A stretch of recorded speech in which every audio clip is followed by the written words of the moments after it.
okay, then yeah, hit me up. Like, come on, let's go. So, but I usually have this as my to-do list, and I have to keep it color coded and stuff because I can't keep track of everything. So, Yeah, I feel that too. so I can relate. Do you want to talk about stochastic supply and demand? Sure. I tried looking it up and I figure you know it.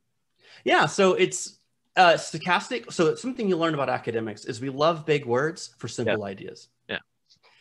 So we have these two words, stochastic, Mm-hmm. which is the opposite of deterministic.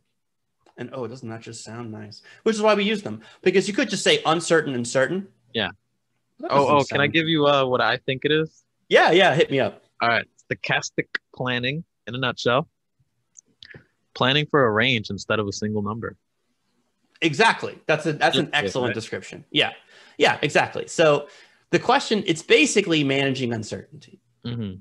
So you're managing the uncertainty of the future. That's what stochastic decision making is all about. Mm-hmm. And so in my case, so the rest of the title of my dissertation is telling you, one, what uncertainty we're talking about, and two, how I'm solving it, how I'm approaching the problem. So in my case, I do research in disaster relief literature, which is a subspecialty of humanitarian logistics, which is a subfield of regular logistics. So there's sort of this umbrella that's happening, which I can tell you some more about that, some fascinating things that are happening now, because humanitarian logistics blew up largely around 2003 with the Indian Ocean tsunami. And then shortly thereafter, in the US, like the Western world kind of ignored it because of how white people are towards, like third world countries were kind of horrible. And then it hit, literally home in New Orleans, as we were talking about before with Katrina. And then white people were like, oh, we should probably pay attention. It affects white people now. It's like, maybe if you weren't horrible, we would have been paying attention a year ago. But, racism being what it is. No, I'm not bitter about it.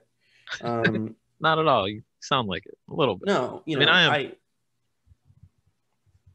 I have a lot of repressed anger about it because of, I think, like my upbringing, ignoring, like having such a terrible upbringing about it, has made me realize, like, just the way, like, talking to my family now about it drives me crazy, and I'm a little triggered. Anyway, okay, on topic. So, point being, it's been this big thing, and so research terms, like 15 years is a short time. Where it's like 15 years, because it takes like 2 to 3 years to publish a paper most of the time. From like start to finish, it takes 2 to 3 years usually. So 15 years is only like 5 paper cycles. So it's not that long. But people are feeling like we've kind of hit the highlights on it. And so we're starting to look for more interesting fields.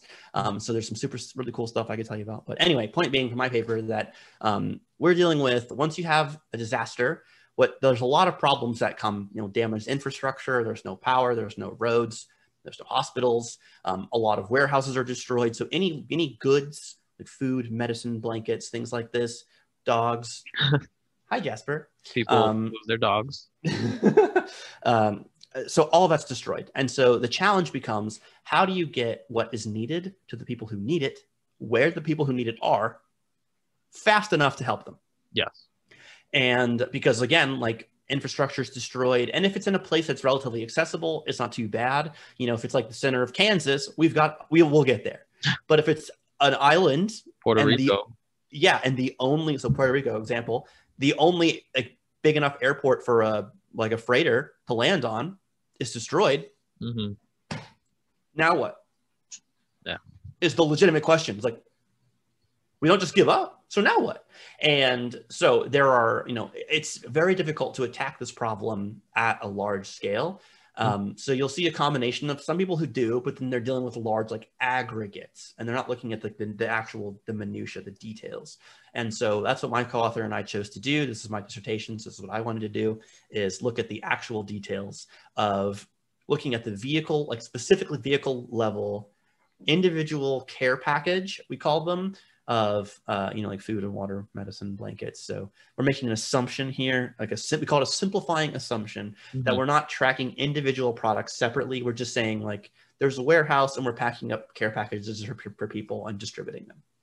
So what do you know about, I'm sorry, well, yeah, let me finish this last thing. Is that this would be an easy problem if we knew what supplies we were going to have and what people needed it. But one of the biggest problems that we have in disasters is a lack of communication, because your cell towers are knocked out. And, we don't have landlines very much anymore. So, and those might be knocked out as well if they're not buried. So you may have no means outside of satellite phones to communicate. And so, sure, like the responders are going to have those, but are every person in their home going to have one? No, obviously not.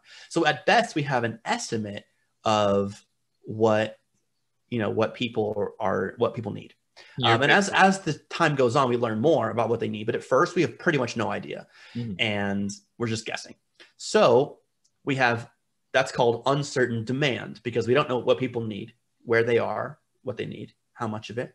And then we're largely donation driven. So what supply are we going to have? We don't know.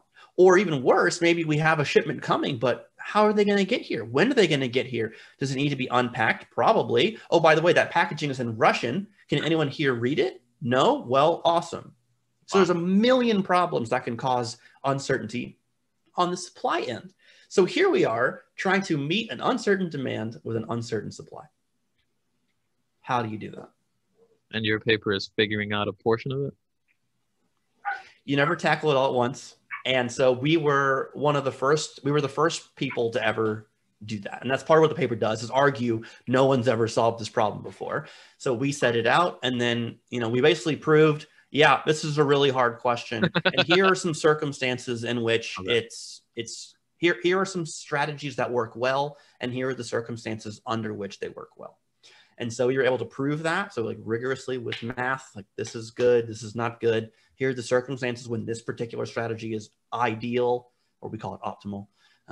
And so just like really rigorously proving these kinds of things. And so now I have a couple other papers that I've written that are beginning to expand upon that. Because at first, it was all we could do to have a single place a single place that the care packages were being made.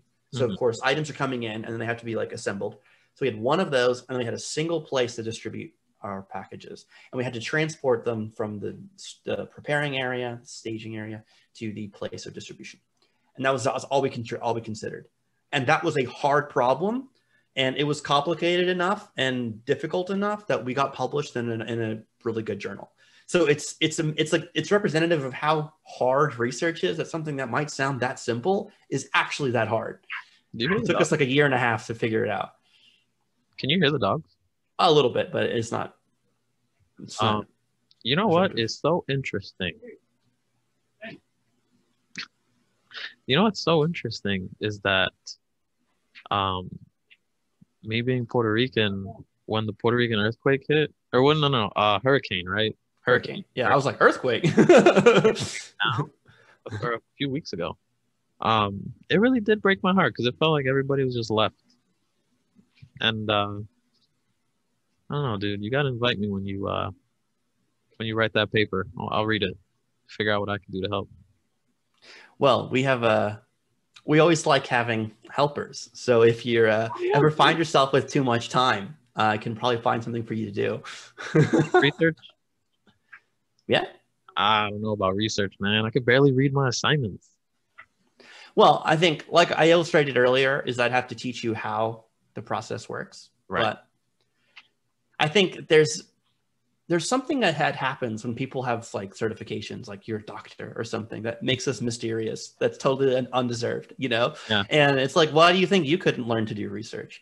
Okay, maybe you're not mathematically inclined and experienced enough, because you have to have the skills. Like it's a skill-based thing, right? So you have to go through the training to learn the skills.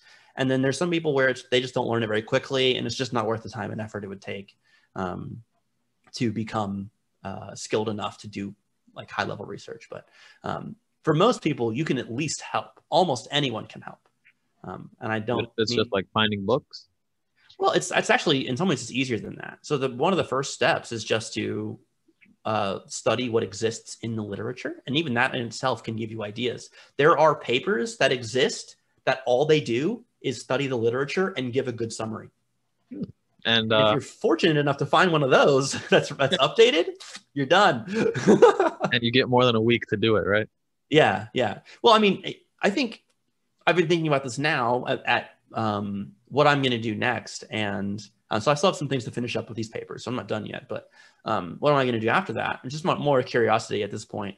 And it would be a pivot for me to do what I want to do, which is I'm talking to that same co-author at DePaul, Dr. Nezi Altai. He gave a presentation at a conference the last time I went to one of those things, so fall 2019, I guess. Yeah.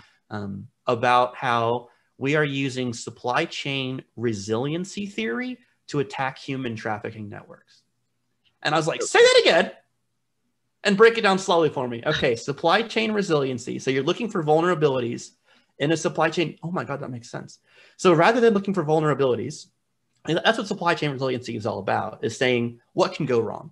What's the weakness in my system here? Mm-hmm. I'm trying to get raw materials from here, it's processed over here and made into a final product here and goes to my customers. Okay, so where in that link, what link in that chain can go wrong? And we're trying to fix that, to shore up the weaknesses, right? Mm. But now we're saying, what if we turn that on its head and we're applying this to a system we want to break? How do we break it? That's interesting. How do we break the networking chain? Because, okay, if you stop the girls from being abducted in the first place, great. But maybe that's really hard. And maybe we can go one step down the line and we can cut them off there. And I'm just captivated by that idea. I think it's fascinating. But I've never done supply chain resiliency before. I've studied supply chains and I've studied resiliency, but I've not done it in one piece and certainly not in this context. So what would it take for me to be up to speed and able to start contributing to the literature? How long would it take me? Probably... It depends on the methodologies involved, but if it's just application area, so just like putting it into a new package, a few weeks. Really? Wow. Yeah. Where do people come up with these ideas? Like, that sounds bars. You said Mars? Bars.